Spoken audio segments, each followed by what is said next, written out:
So here we have our back deck insert, and we've already gone ahead and rounded it over and applied a 1/2 inch insert with a 1/2 inch relief.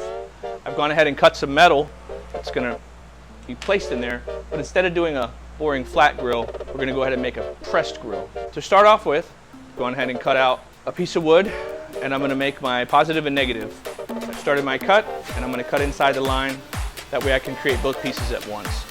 The thickness of the blade is going to account for the thickness of the metal when we do our bend.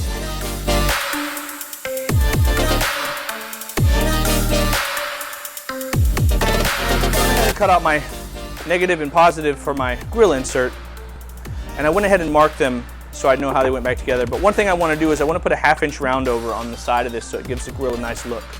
And to do that, I've gone ahead and line the back with 3/4 of an inch for a guide, and I'm going to use a flush trim bit to go ahead and make this match. Then we're going to come behind that, and then we can add the 1/2 inch round over.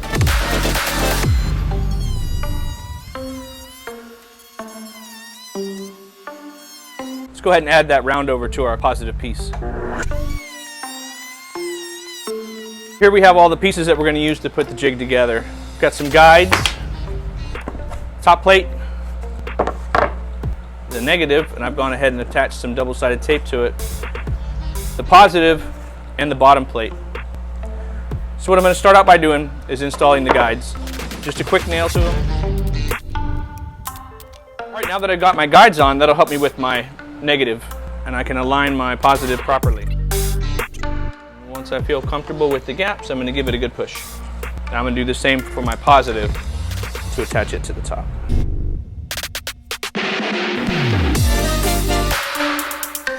And I'm going to go ahead and press around really well on all the edges. Should have the negative attached to the top piece, positive attached to the bottom piece. Now with my grill material, I did notice I have a little bit of surface rust on there. I'm going to go ahead and hit that with some 220. Now one thing to note on the grill material, when they press this, they use a punch to go through. So one side is going to be generally smooth, the other side is going to have texturally rough. I try and do the smooth side up, that way if I do have to sand more once it's curved, it's not going to chew up my paper. And we're going to go ahead and line this up. Here we go, and we're ready to make it. All right, so at this point, if I had a hydraulic press or anything, instead I'm going to use my 200 pounds, I'm going to stand on the grill, and I'm going to apply a little bit of tamping with my 20-pound sledge.